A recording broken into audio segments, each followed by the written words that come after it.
Guys, this is the second day ng dog house repair. Ayan.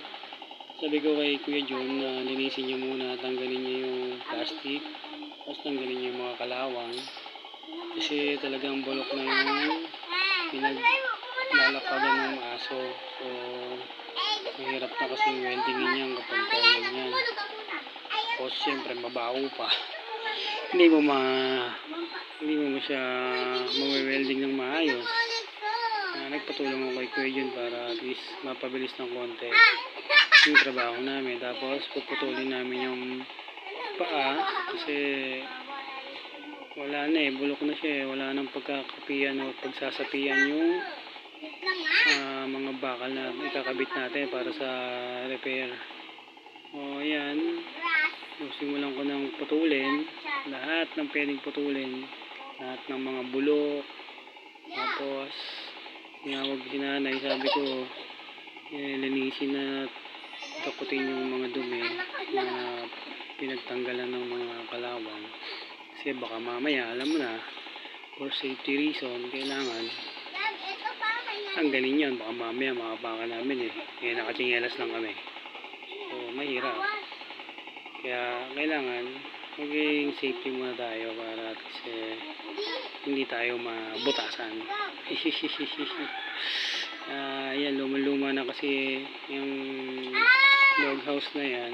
Tagal na rin, i-repair na rin yan. So i-repair lang din natin ulit para at least medyo maganda yung dalawang silbing ano ba yung aso na yun? Basta yung aso na yun, nakalimutan ko sukat ko na, kakating ko yan mamaya. Tapos ano ko na yan, lilinisin, cutting, linis, dapat na pa yan para at least kahit paano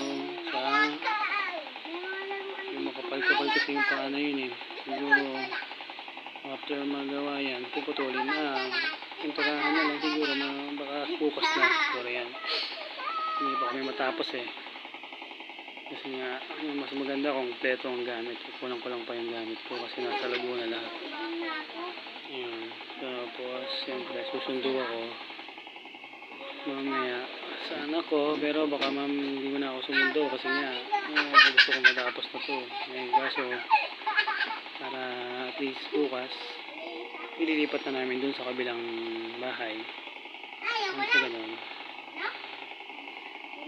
ilagay na dun yung aso, yung tuta.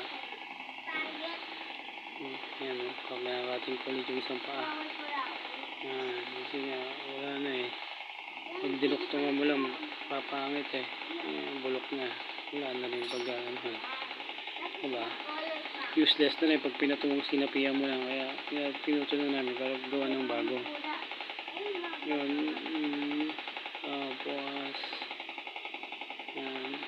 Tapos cutting, linis yan ang ginagawa ko. Ako lang kasi ang gumagawa. Mahirap kasi pagka kay Kuya John, baka mamaya ma-aksidente pa siya, hindi pa siya masyadong sanay. Yan, i-weldingin na natin yung mga paa. Yan, nasa baba muna.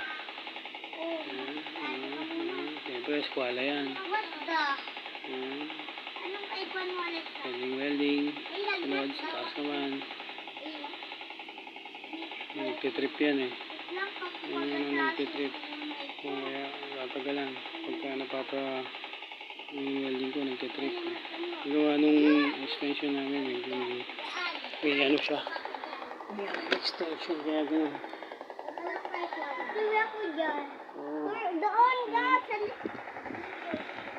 Na namin yung paka kapag inilipat ko na yata yun ulit. Tawagan mo daw. Ika lang, tawagan ko yung mamaya. Okay yun, isang paa mamaya kompleto na yan. Pwede na namin itayo. Ay hindi pa pala, nalagyan ko pa pala na yan ng bracket para sa Sabi nila, hirap i-welding din kasi kalawang na talaga. Dinagdag ako. Saan? So, hindi pa sanang gumawa ng bago pero sayang. Gawa na yun. Madidi ka muna. Ha? Hindi ka kasi. Siya. Doon ka. Break sa ka. Ayan siya. Doon, so nababa na. Oo. Init mo. Duktong kasi welding ko, pinatibay ko lang.